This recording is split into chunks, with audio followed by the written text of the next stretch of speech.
ปรับปรุงกายนอกกายในแยกได้ปัญญาจะรุ่งมัคคยานเรื่องรุ่งเข้าเขตโสดาบัน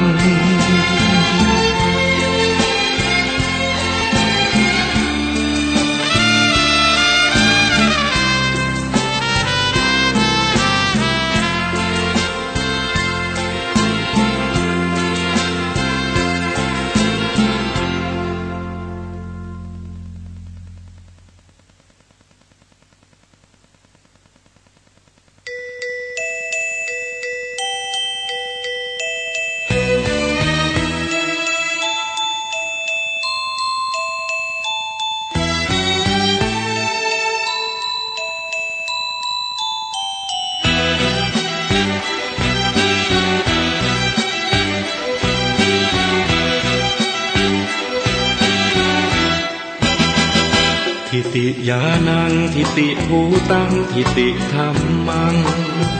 ขอเชิญท่านฟังในทรัพย์แท้สามประการประการที่หนึ่งทิฏฐิญาณังเป็นทานปัญญาเบ่งบานจิตนิ่งรู้แจ้งสดใส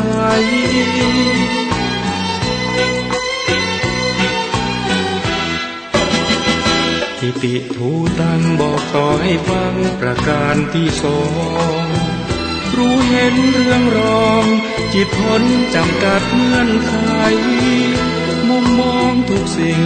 รู้แจ้งความจริงแบบไหนธรรมจักรชุบใจไม่มีสิ่งใดเข้าบัง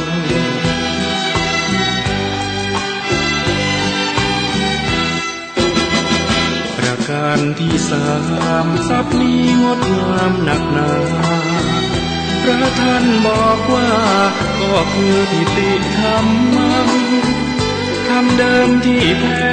พ้นจากสังขารธรรมจิตว่างเลิศล้ำหรือสุญญตานิพพาน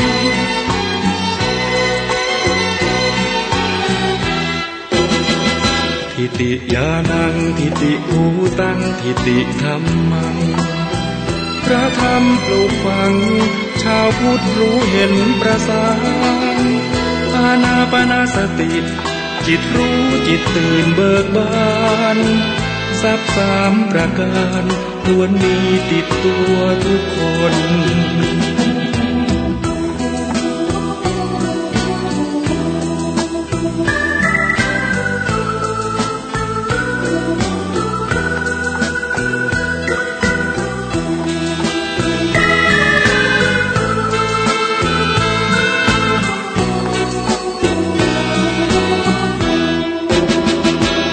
การที่สามทรัพย์นี้งดงามหนักหนาพระท่านบอกว่าก็คือทิฏฐิธัมมังธรรมเดิมที่แท้พ้นจากสังขารธรรมจิตว่างเลิศล้ำหรือสุญญตานิพพาน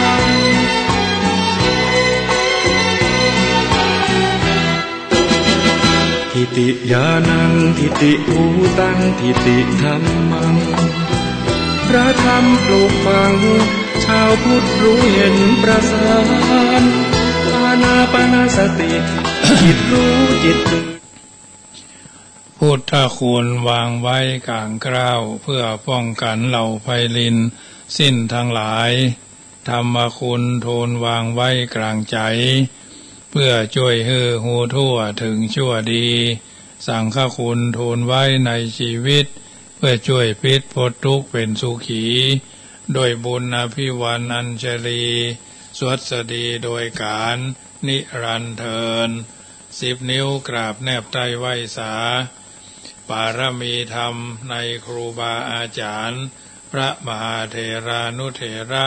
ท่านเจ้าคณะพระสังฆาธิการทุกรูปทุกตนขอความสุขความสวัสดีในธรรมะแห่งองค์สมเด็จพระสัมมาสัมพุทธเจ้าจงมีแก่บรรดาสาธุชนท่านผู้ฟังทุกท่านที่ได้มีโอกาสเปิดวิทยุรับฟังรายการเสียงธรรมก่อนหลับตา ตั้งสถานีวิทยุเพื่อการศึกษาพระพุทธศาสนาและวัฒนธรรม FM ความถี่ 104.50 เมกะเฮิรตซ์วัดฝ่ายหินตำบลสุเทพอำเภอเมืองจังหวัดเชียงใหม่เมตตาในท่านพระครูสมุวิสุวัตรวรกิจโจท่านเจ้าอาวาสท่านผู้อำนวยการสถานีวิทยุแห่งนี้รายการเสียงธรรมก่อนลับตามีให้ญาติโยมได้ฟังทุกวันเว้นวันศุกร์ตั้งแต่วันเสาร์วันอาทิตย์วันจันทร์วันอังคารวันพุธและก็วันพฤหัสบดีทุ่ม5 นาทีถึง2 ทุ่มอาตมาภาพพระมหาประสิทธมาภินันโทวัดจังกำตำบลมะกอกอำเภอป่าซางจังหวัดลำพูนเบอร์โทรศัพท์0615476539 ก็ได้น้อมนำเอารายการนี้มาอู้เอิ้นเจริญพรมาเป็นปฏิพรให้บรรดาญาติโยมที่ฟังอยู่ทางบ้านเป็นประจำวันนี้ปะกันก็เป็นวันจันทร์เนาะวันจันทร์ที่9 เดือนพฤษภาคมหลายท้องที่หลายท้องถิ่นต่างก็มีกิจกรรมงานหลายอย่างที่เกิดขึ้นบอกว่างานในส่วนรวมและก็งานในส่วนที่ช่วยกันร่วมด้วยช่วยกันเนาะวันนี้คณะสงฆ์อำเภอป่าซางนำโดยท่านพระเดชพระคุณท่านเจ้าคุณพระพุทธบาทพิทักษ์เจ้าคณะอำเภอป่าซางวัดพระพุทธบาทตากผ้าพระอารามหลวงท่านพระครูสัทธาพิมลรองเจ้าคณะอำเภอป่าซางวัดบ้านมะกอกท่านพระครูวิมลธรรมจารีรองเจ้าคณะอำเภอป่าซางวัดสะพุงน้อยวัดสะพุงหลวงเนาะพร้อมทั้งคณะสงฆ์ในตำบลมะกอกและลูกๆตำบลพาการไปสงเคราะห์อนุเคราะห์เกื้อกูลในท่านพระครูอุปถัมภ์พัฒนกิจหรือตุลุงวรซึ่งได้อาพาธหรือป่วยเป็นโรคลำไส้อุดตันก็มีการผ่าตัดคณะสงฆ์จึงช่วยกันเสียสละจตุปัจจัยกันคนละเล็กคนละน้อยตามที่จะพึงได้คณะสงฆ์ตำบลมะกอกหน่วยอบรมประชาชนนี้ก็ได้เสียสละได้พากันเสียสละปัจจัยไปจำนวน 1,500 บาทเนาะจำนวน 1,500 บาทหน่วยอปต.มะกอกก็ถือว่าไปช่วยกันสงเคราะห์พระเจ้าพระสงฆ์ที่ได้อาพาธเจ็บเป็นเย็นอุ่นก็ช่วยกันไปเนาะทางนี้ทางนั้นก็ถือว่าคนเฮานี่มันบัดแน่อยู่ด้วยกันบางเทื่อก็เป็นหั่นเป็นนี่เกิดขึ้นได้ทุกคนโรคใครเจ็บเป็นเย็นอุ่นนี่มันไผบ่สามารถที่จะกำหนดกฎเกณฑ์เอาไว้ได้เพราะฉะนั้นจึงนำมาอู้เอิ้นเจริญพรคือบรรดาญาติโยมได้ทราบก็จะได้นำพาญาติโยมพากันสมาทานแก้ว5 กูทาก่อนเนอะแล้วก็จะได้ไหว้พระสวดจำเริญพระพุทธคุณพระธรรมคุณพระสังฆคุณเป็นลำดับไปนอกราบ1กราบ2กราบ3กราบ4กราบ5อะระหังสัมมาสัมพุทโธภะคะวาพุทธังภะคะวันตังอภิวาเดมิกราบสวากาโตภะคะวตาธัมโม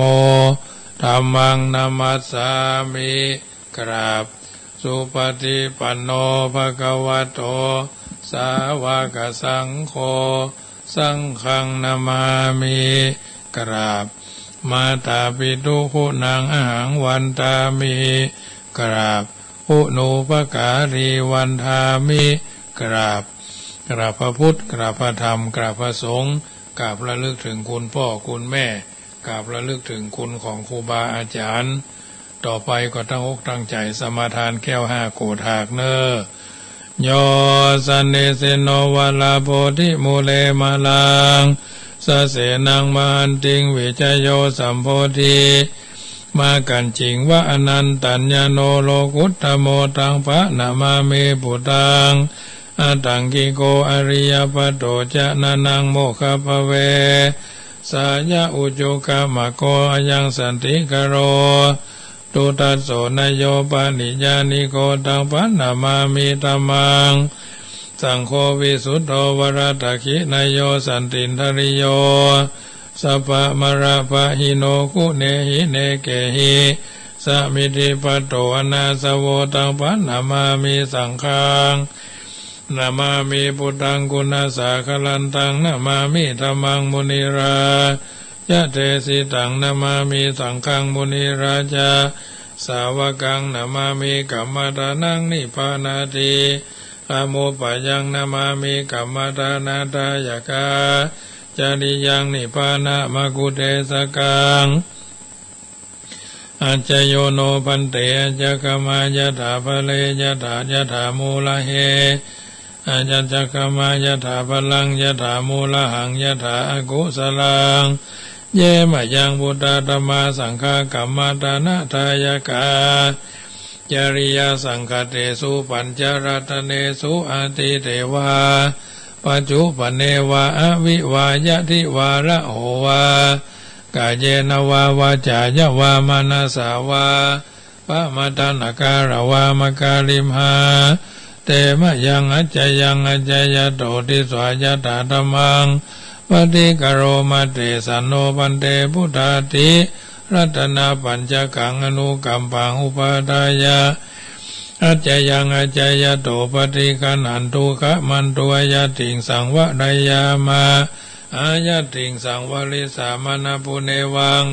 ปฏิกริสามาพุทธภูจามหาเตจาธรรมภูจามหาปัญญาสังฆภูจามหาลาภาภูจาละเหภูจายโตปุเตยะทิวาสาวเกปะปัญจสมติกันเตติเนโสกปริเทเวเตตติเสภูจายโตมิพุเตอกุโตภเยนะสกาปุญญสังฆตุงอิเมตามาภิเกนะจิอิมินาอกิตุปะบุปาราจาปูจาการวะกะเมนะเมตยาพุทธสัตสนัญจลภามหาเสวานุปัจจโตพุทโธเมตโยเทวปูจิโตสังสะเลสังสารันโตปิอภเยนะขะมามหาเสนิพานะปัจจโยโหตุโนนิจจังนะโมตัสสะภะคะวะโตอะระหะโตสัมมาสัมพุทธัสสะนะโมตัสสะภะคะวะโตอะระหะโตสัมมาสัมพุทธัสสะนะโมตัสสะ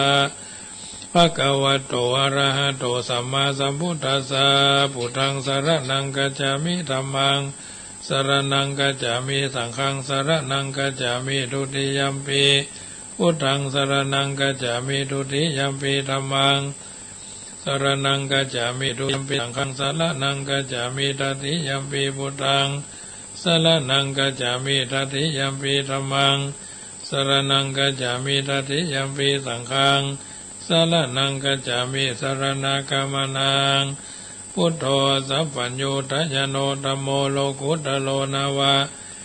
สังโฆมะคาภรโตจะอิเจตังรัตนะทยังเอตัสสะอนุภาเวนะสัพพะอันตรายโยเวนัสสันตุโน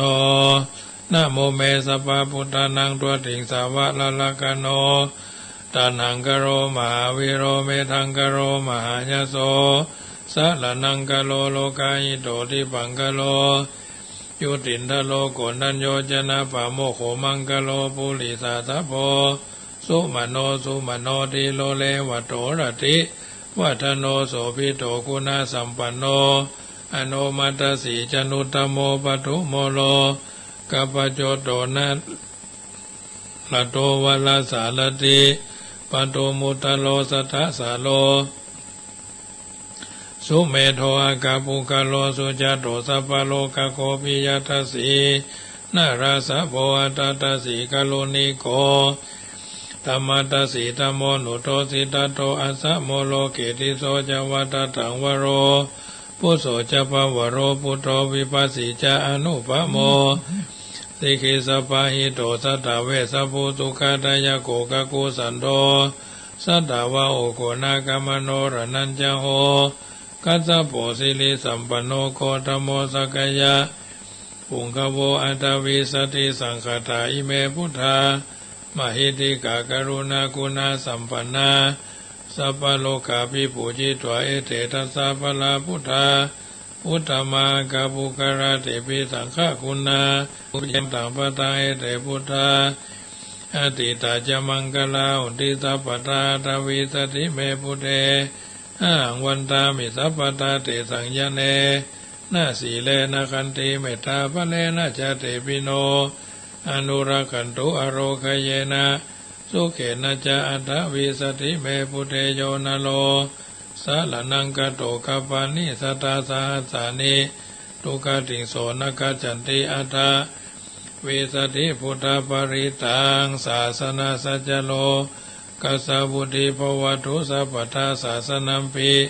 จะโลกันจะเทวาลกันตุสัพพทาสัตถิงอุตุสุขีสัพเพปริวะเล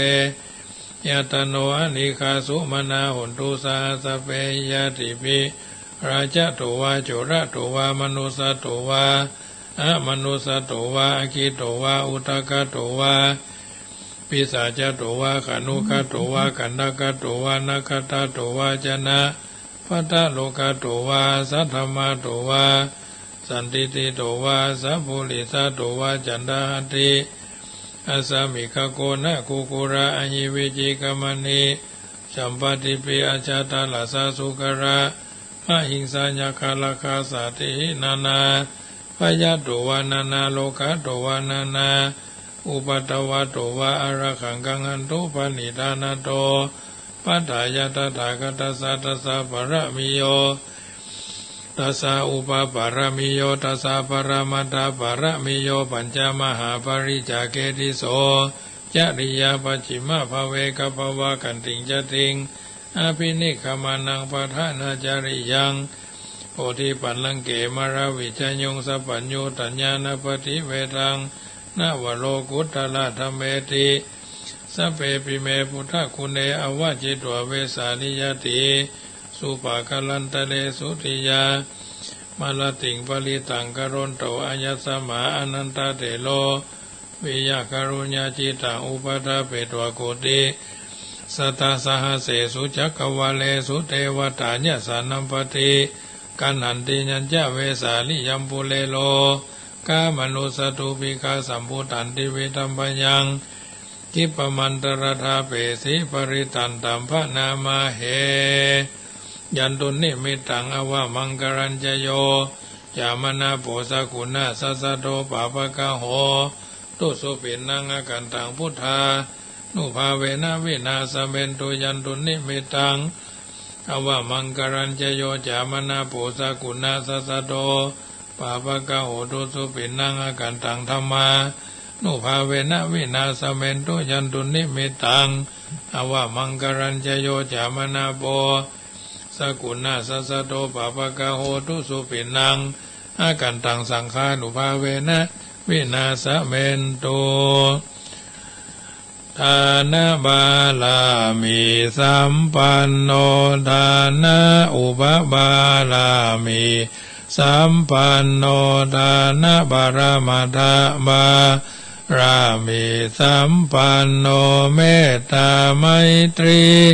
กรุณามุทิตาอุเบกขาบาลามิสัมปันโนอิติปิโสภะคะวาศีล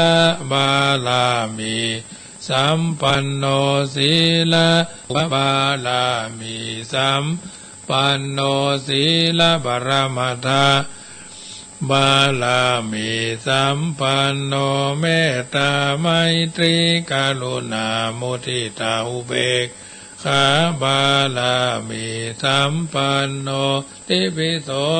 ภะคะวาเนคัมมะบาลามิสัมปันโนเนคัมมะอุปบาลามิสัมปันโนเนคัมมะบารมัตถบารามิสัมปันโนเมตตาไมตรีกรุณามุทิตาอุเบกขาบาลามิสัมปันโนติปิโสภะคะวาปัญญาบาลามิ สัมปันโนปัญญาอุปบาลามิสัมปันโนปัญญาปรมัตถบาลามิสัมปันโนเมตตาไมตรีกรุณามุทิตาอุเบกขาบาลามิสัมปันโนติปิโสภะคะวาวิริยะบารามิสัมปันโนวิริยะอุปบาลามิสัมปันโนวิริยะบารมัตถบาลามิสัมปันโนเมตตาไมตรีกรุณามุทิตาอุเบกขาบาลามิสัมปันโนอิติปิโสภะคะวา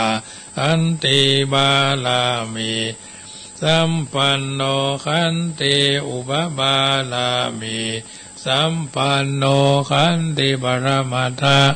บาลามิสัมปันโนเมตตาไมตรีกรุณามุทิตาอุเบกขาบาลามิสัมปันโนติปิโสภะคะวาสัจจะบาลามิสัมปันโนสัจจะอุปบาลามิสัมปันโนสัจจะปรมัตถบาลามิสัมปันโนเมตตาไมตรีกรุณามุทิตาอุเบกขาบาลามิสัมปันโนติปิโสภะคะวา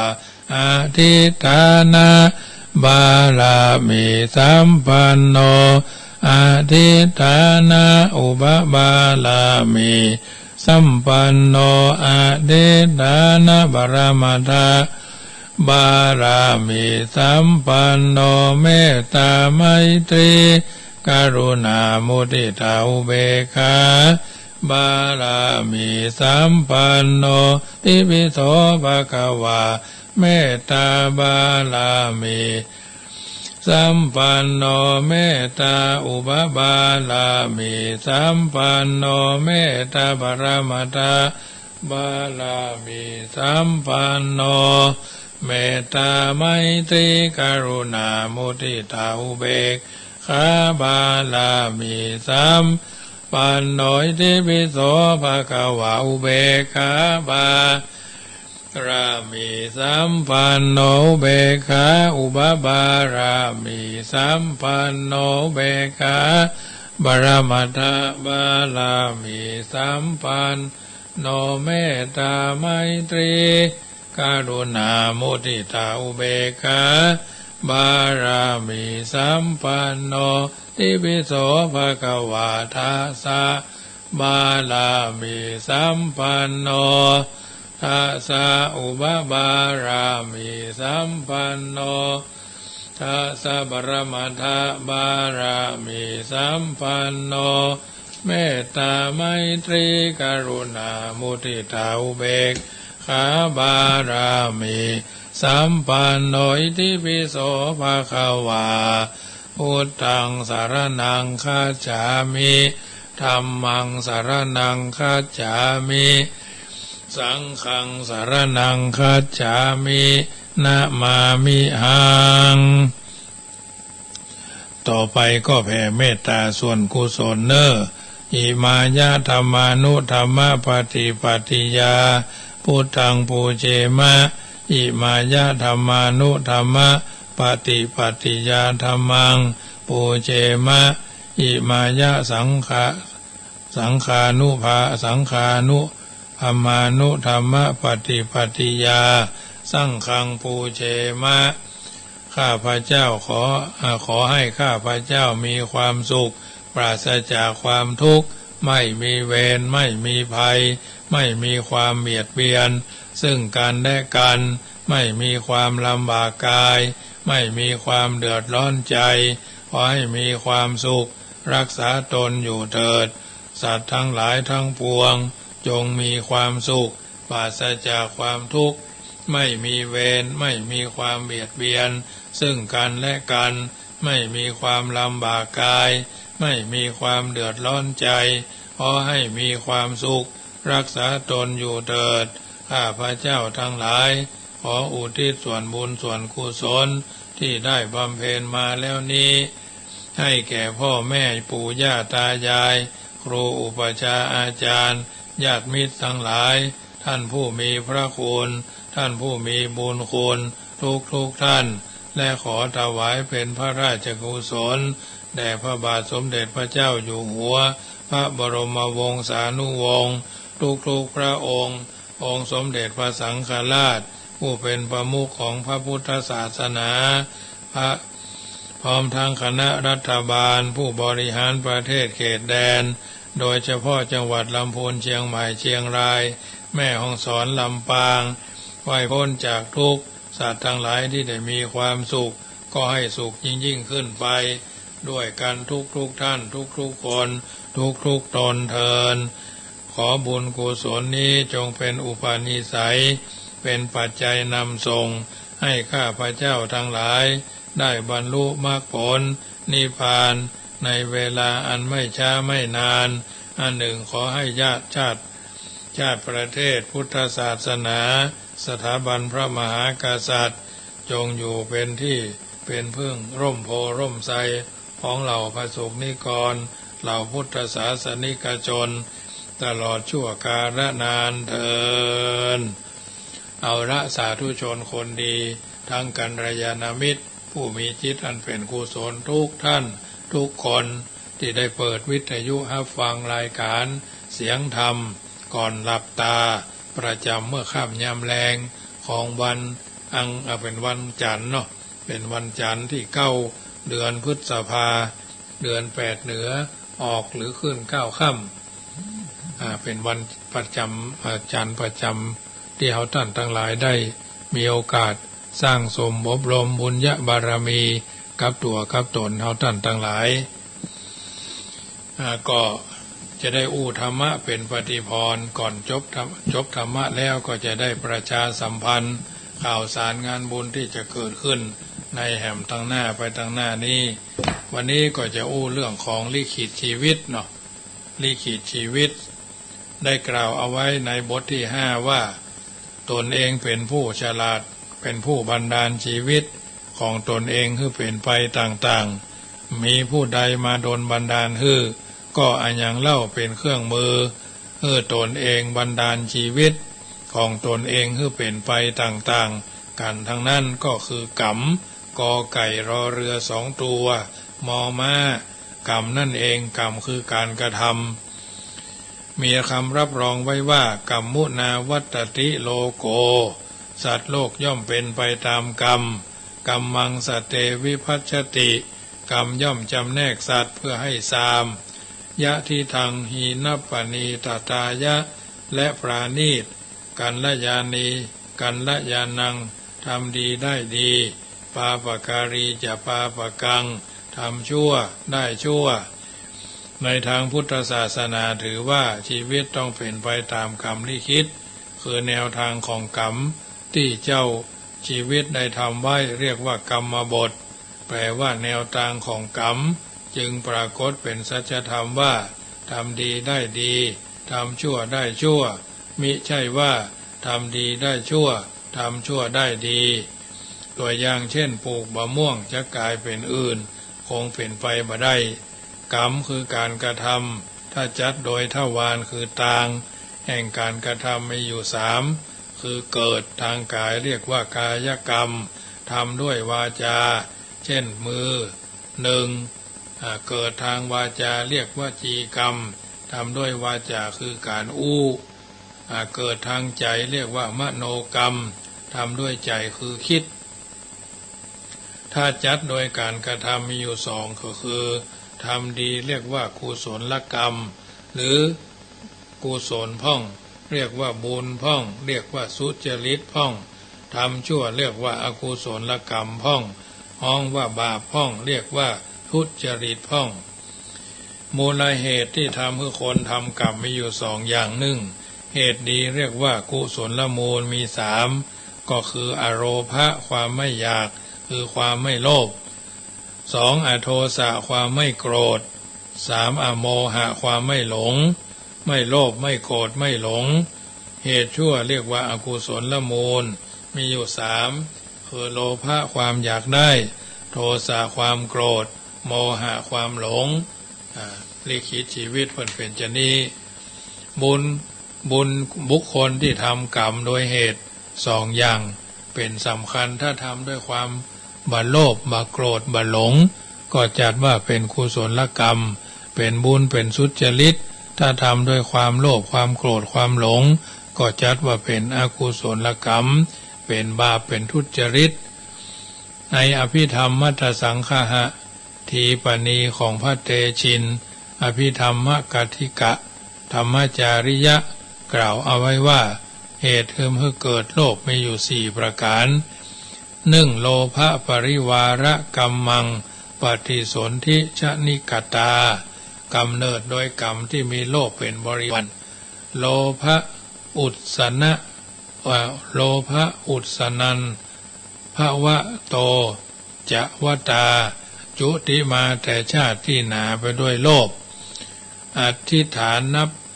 มรณะสยะสมาโยโคผัวพันกับอารมณ์ที่ดีเป็นส่วนนัก4อัสสาธนัสสนังได้หันสิ่งที่น่าชื่นชมเป็นอาจินนะกำเนิดโดยกรรมที่มีโลภเป็นบริวารจุติมาแต่ชาติหนาไปด้วยที่หนาไปด้วยโลภผัวพันกับอารมณ์ที่เป็นส่วนนักได้หันสิ่งที่น่าชื่นชมเป็นอาจินอันนี้เพิ่นบอกว่าโลภสี่ประการมูลเหตุที่เกิดโทมนัสปฏิฆะสี่ประการก็คือโทสัจชาสยตามีโทสะเป็นอาชาไสยอคัมพีระปกติกาปกติตาไม่มีความสุขไม่มีความสุขขมคัมพีรภาพนะอคัมพีระปกติตาไม่มีความสุขขมเป็นคัมพีรภาพ3อัปปสุตตตาเป็นผู้มีความรอบรู้น้อย4อนิถารัมมณสมาโยโคได้รับแต่อารมณ์ที่ไม่ดีอยู่เป็นนิดได้รับแต่อารมณ์ที่ไม่ดีอยู่เป็นนิดเป็นเหตุให้เกิดโทมนัสสี่ปฏิฆะเหตุให้เกิดวิติกิจฉาและอุทธัจจะคืออโยนิโสมนสิการทำจิตมาแยบคายเหตุให้เกิดอกุศล45ประการก็1อโยนิโสมนสิการทำจิตมาแยบคายอปฏิรูปเทสวาสะอยู่ในประเทศที่บ่เหมาะสม3อัสสปุริสูปนิสยะสังคมกับคนบดีกับคนผ่าน4บุเพอากตะปุญญาตาความไม่มีบุญในอดีตชาติ5อัตตะมิจฉาปณิธินะไม่ตั้งตนให้เหมาะสมนะไม่ตั้งตนให้เหมาะสมในเหตุ5อย่างอโยนิโสมนสิการคือการทำจิตคือแยบคายเป็นเหตุที่สำคัญยิ่งจึงควรรู้ลักษณะของอโยนิโสมนสิการไว้เป็นทางพิจารณาปฏิบัติอโยนิโสมนสิการโดยทั่วไปท่านจัดไว้เป็น4คือ1หันของบ่เที่ยงว่าเที่ยง2หันทุกข์ว่าเป็นสุข3หันสิ่งบ่ใช่ตัวตนว่าเป็นตัวตน4หันสิ่งบางงามว่างามเนี่ยแถมอย่างอโยนิโสมนสิการแสดงอย่างฟังง่ายๆมี2อย่างก็คือ1บ่ฮู้จักวิธีปฏิเสธ2บ่ฮู้จักวิธีรับนะบ่ฮู้จักปฏิเสธบ่ฮู้จักวิธีรับวิธีปฏิเสธที่ดีมีอธิบายว่าใจที่บ่สงบระงับต้องวุ่นวายเพราะไปรับเอาเรื่องยุ่งยากเรื่องร้อนใจต่างๆมาไว้ที่ใจเรื่องเหล่านี้มีมารบกวนใจบ่สงบระงับจึงต้องปฏิเสธบ่ฮับหูหรือบ่เกี่ยวข้องตัวแต่ว่าต้องปฏิเสธ ที่ใจการที่กิเลสเข้ามารบกวนใจได้ก็เพราะใจยอมรับรองเรื่องยุ่งยากเข้าไว้ถ้าใจบ่ยอมรับกิเลสก็ทำอันยังบ่ได้เหมือนแขกมาหาเมื่อเจ้าของบ้านหันว่าบดีก็บ่ยอมรับรองแขกก็ต้องปิกไปมาทางใดก็ไปทางนั้นตัวอย่างเช่นความเสื่อมลาภ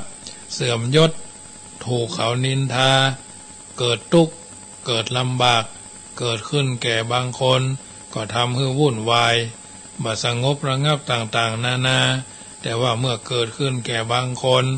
ก็มีอาการเป็นปกติสงบระงับใจไว้อย่างน่าสรรเสริญเจริญยิ่งวิธีรับที่ดีนั้นมีอธิบายดังนี้ธรรมดาปุถุชนย่อมบ่อยากได้สิ่งที่บ่ชอบอยากได้แต่สิ่งที่ชอบเมื่อได้สิ่งที่บ่ชอบใจก็วุ่นวายสงบระงับถ้าเป็นนักอาจถึงทำลายชีวิตตนเองได้เพราะฉะนั้นเมื่อเรื่องอันยังผ่านเข้ามาก็คิดเสียว่าเป็นเรื่องดีถึงหมดยอมรับได้ทุกเรื่องแม้จะบ่ดีในตอนต้นก็จะดีในตอนต่อไปเมื่อคิดเสียอย่างนี้ก็จะสบายใจง่ายๆว่าพอในแง่ดีไว้เสมอแม้แต่ความเกิดความแก่ความเจ็บความตายซึ่งเป็นความทุกข์พุทธเจ้ายังทรงใจให้ได้เป็นประโยชน์แก่พระองค์ได้ด้วยถือเอาเป็นเทวทูตคือเป็นผู้ตักเตือนอย่างประเสริฐเพื่อแสดงหนทางพ้นจากความเกิดความแก่ความเจ็บความตายจนได้บรรลุอนุตตรสัมมาสัมโพธิญาณความจริงความเกิดความแก่ความเจ็บความตายก็เป็นสิ่งที่มีด้วยกันทุกคนญาติโยมว่าเท่าแก่แลหนุ่มกำน้ำก้อมเป็นดูทุกคนหาผู้พิจารณาให้เป็นประโยชน์แก่ชีวิตของตนได้ยากที่สุดมีแต่ผู้กลัวและเกลียดถ้าผู้ใดสามารถพิจารณาความเกิดความแก่ความเจ็บความตายซึ่งโลกหันว่ามามีประโยชน์เป็นประโยชน์แก่ตนได้ด้วยการแสวงหาทางพ้นจากทุกข์เหล่านี้อยู่เสมอแล้วผู้นั้นก็จะได้ประสบความสุขในชีวิตอย่างที่พระอริยเจ้าได้ประสบมาแล้วท่านเจ้าคุณศาสนโสพลแจ่มจัตตสันละเถระท่านแต่งไว้เป็นคำกรว่าถ้าคิดถึงความตายสบายนักมันหักรักหักหลงในสงสารบรรเทามืดโมหันอันธการทำให้หานหายสะดุ้งบรรนุงนังนึกถึงความตายสบายนักมันหักรักหักหลงในสงสารบรรเทามืด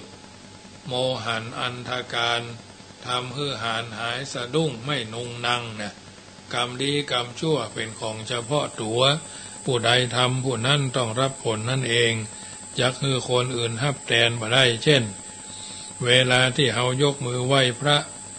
ปากสวดมนต์ใจนึกถึงพุทธคุณธรรมคุณสังฆคุณถือว่าเป็นบุญเป็นความดีของเฮาแต่ถ้ายกมือตีเขา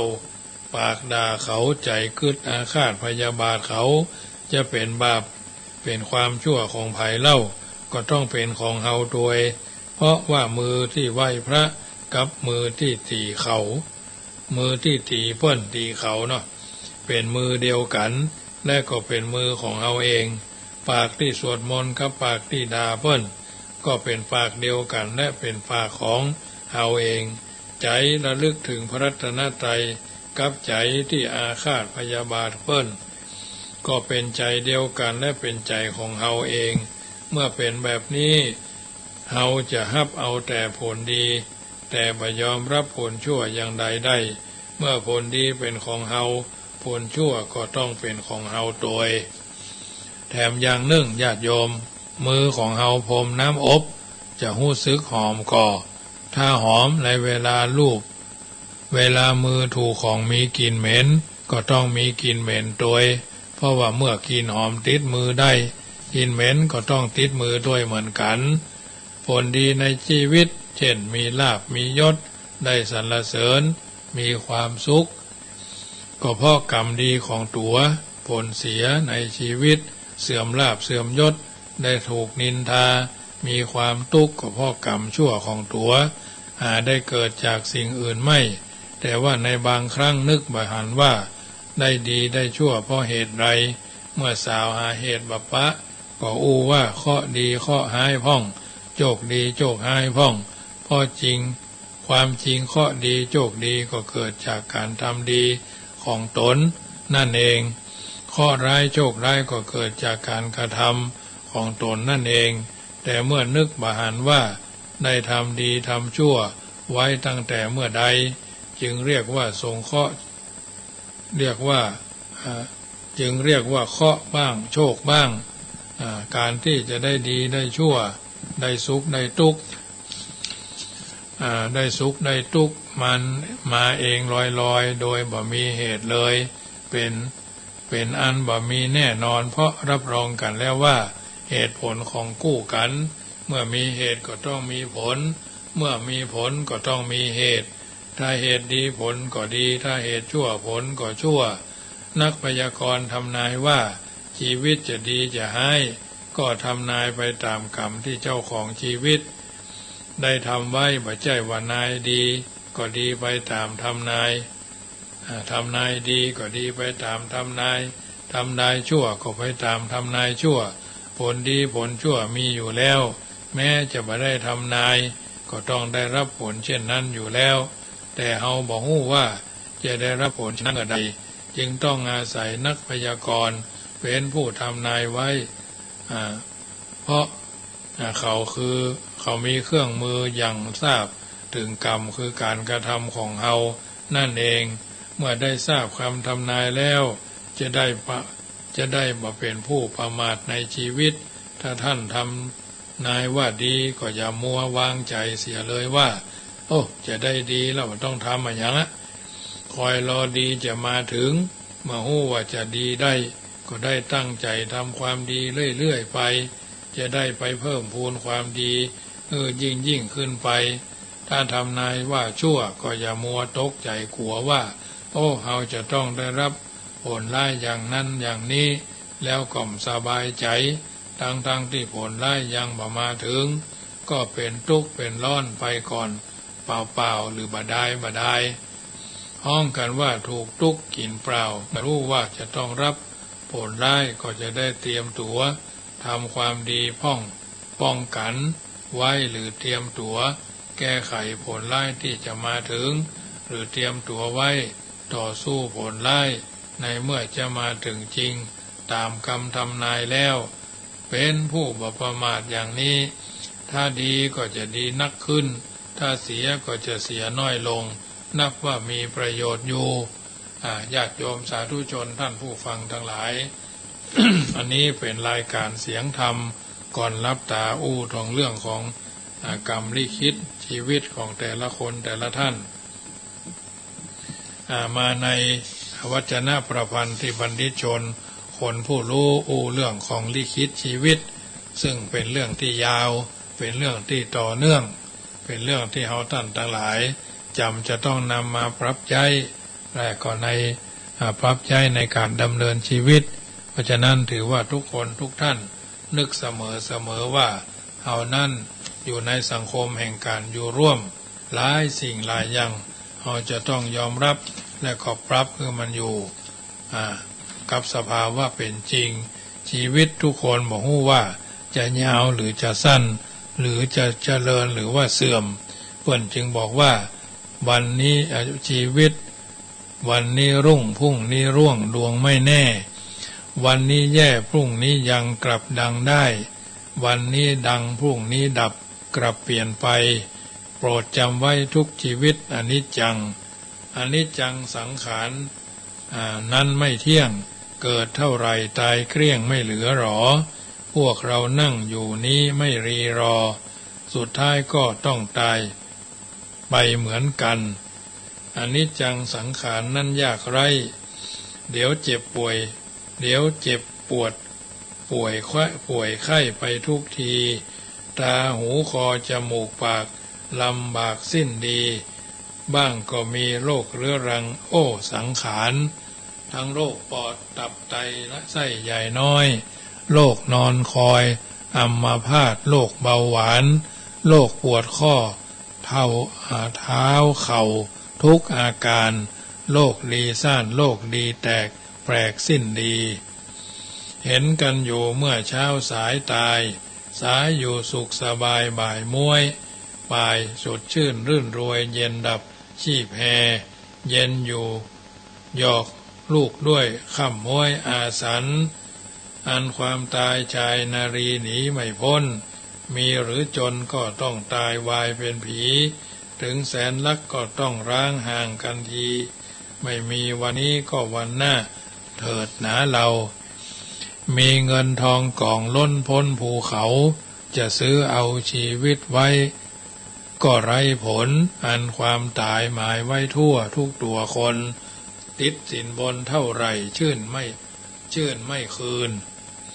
จะนอนทอดล่างลงที่ตรงไหนตึกใหญ่โรงพยาบาลหรือบ้านนั่น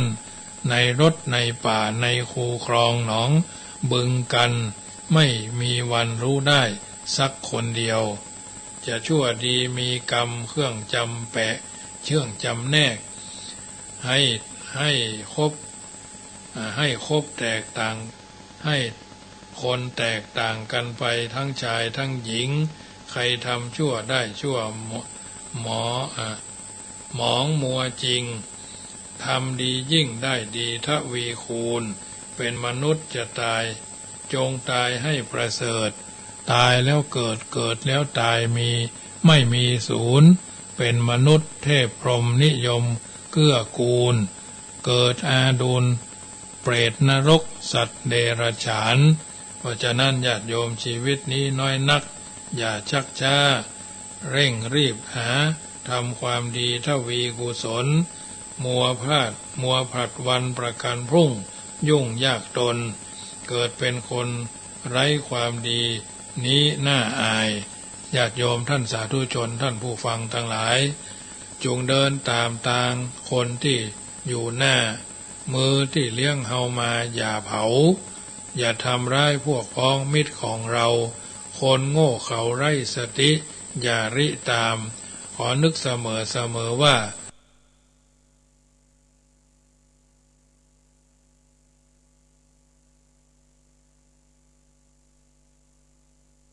ในโลกนี้บ่มีอันอย่างยิ่งใหญ่กว่ามันใต้ตัวมนุษย์บ่มีอันอย่างยิ่งใหญ่กว่าดวงจิตใสๆของทุกคนภายในดวงจิตใสๆมีอันอย่างยิ่งกว่าอารมณ์ภายในอารมณ์มีอันอย่างยิ่งใหญ่กว่าสติและปัญญาดังคำว่าสติคือดวงตาปัญญาคือแสงสว่างถ้ามาพร้อมกันถึงสองอย่างจะเว้นว่างจากทุกภัยเพราะฉะนั้นค่ำคืนวันนี้รายการเสียงธรรมก่อนรับตามาถึงช่วงสุดท้ายญาติโยมสาธุชนได้ยินได้ฟังแล้วเป็นฉันใดประการใดก่อนน้อมเอิญเจริญพรโทรศัพท์ทักทายกันมาได้เนอะ0615476539 0615476539โทรทักทายกันเข้ามาได้เป็นกำลังใจนึ่งเสียงนึ่งสายนึ่งกำลังใจอยู่จุดไหนม่วงใดก็ถือว่าอยู่ภายใต้ฟ้าอื่นแผ่นดินไทยเหมือนกันหมดเนาะทำหน้าที่ของตนให้ดีเป็นพ่อที่แท้เป็นแม่ที่ถูกเป็นลูกที่กตัญญูเป็นครูบาอาจารย์ที่สร้างสรรค์พัฒนาศักยภาพคุณภาพประสิทธิภาพก่อเกิดประโยชน์เป็นมงคลกับทั่วทุกคนตลอดไปวันนี้เป็นค่ำคืนของวันจันทร์เนื้อญาติโยมอยู่ทางบ้านอยู่จุดไหนทางใดแม่แตงแม่ลิมสันทรายดอยสะเก็ดแม่ออนสันกำแพงห่างดงตลอดจนอื่นๆเนาะสารพีอำเภอเมืองจุดไหนม่งใดก็0615476539โทรกันเข้ามาเนอะ0615476539วันนี้อนุโมทนากับหลายท่านเนาะที่ได้ร่วมทำบุญกันมาในส่วนแห่งการเป็นเจ้าภาพการเทศน์การทำคนละน้อยสองน้อยก็ว่ากันไปทางนี้ทางนั้นก็ เป็นกุศลเจตนาของหลายคนหลายท่านที่ได้ร่วมทำบุญกันมามีแม่โยมแม่จันเพ็ญคำมาเมืองร่วมทำบุญเป็นเจ้าภาพสังฆทาน1 ชุดเนาะอนุโมทนาตามนี้คณะของคุณโยมปี้เนาะของคุณโยมปี้ทางเชียงใหม่เนาะเพิ่นร่วมทำบุญมาตามที่ปรากฏชื่อก็คือคณะของคุณโยมปี้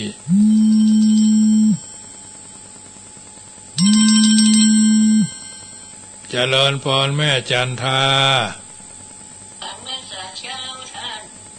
ชัดเจนดีเนาะเจ้าขี่ข้าวแรงล่ะข้าวกำม่วงซุกทำมั้งอ่ะ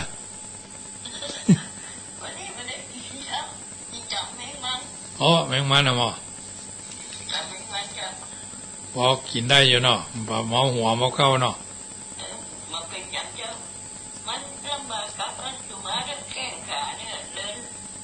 เดินบ่ค่อยสะดวกเนาะน่ะวันที่10หลายปีอยู่เนาะเจ้าอันนี้ก็จะเว้นมา2 ปีละเดี๋ยวจะเอาบุญมาฝากเนอะเจ้าเจริญพรวันที่14 4 โมงเย็นเจอกันที่ขวงครูบาอนุโมทนาครับคุณโยมสรทันเนาะกันทองและคุณโยมสรัญญากันทองเนาะร่วมเป็นเจ้าภาพสังฆทาน2 ชุดจุดละ500 บาทแล้วก็เจ้าภาพขันเข้าจำนวน2 ขันก็อนุโมทนาเนอะนายโยมพี่โยมอ้ายเนาะที่มีเจตนาปรารภโยมแม่โยมพ่อทั้งหลายเนาะที่ได้โอนกันเข้ามาเป็นช่วงก็ถือว่าเป็นส่วนที่ช่วยกันประคับประคองละคืนวันที่15เจริญพรแม่พรเนาะชัดเจนดีเนาะแม่ต้องเอาหลีวิทยุหน่อยเด้อ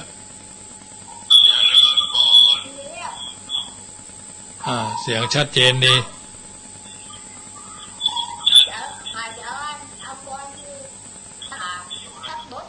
เอาว่าแหละว่าไปแหละเจ้า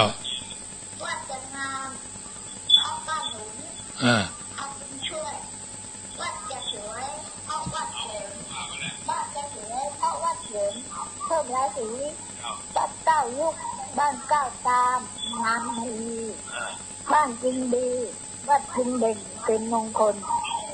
เนื้อวัดดีผีบงผีสง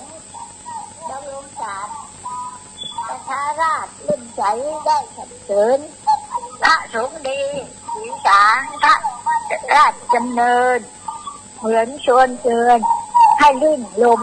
ลื่นชมนิยมอาณาศาสนาธรรมครบชมดีชมสารเพิ่มผลสติแผ่ไพศาลหลายสาขานำความสุขมาสู่หมู่ประชาศาสนาคืออาวุธยุติธรรมแผ่นดินนะแผ่นดินธรรมจำใจให้ไร้ทุกข์แผ่นดินทองนำสู่ได้สุขไม่เห็นแผ่นดินเพชรมีความเด็กคือร่มเย็นเพราะว่าเป็นแผ่นดินใจไม่ไร้คำได้สุขไม่เห็นบ้านกับวัดเด็กคือร่มเย็นบ้านกับวัดจะดีมีหลักฐานไม่ไร้เท่าช่วยสารช่วยสร้างจะไหนวัดไร้คำไร้ไม่ขัดบ้านไม่ขัดให้ปัจจัยทั้ง2 ใจขัดกันช่วยถึงสวยงามจริงไม่เป็นเรานะเจ้าก็ฟังเขาจะใจความอยู่แม่ต้องเบาวิทยุเจ้าได้เลยเจ้าโมทนายายพรเนอเจ้าโอ้คนมีมานะในการซ้อกรเนอะแม่ครู เหรียญทองพี่ป้าเอาอาทั้งหลายพี่น้องหนองจังคืนด้วยเนอะสะก่อนมาคือคนระบดเนาะมีโอกาสก็มาสาธยายกันได้ส่วนใดส่วนหนึ่งที่มันเป็นประคับประคองกัน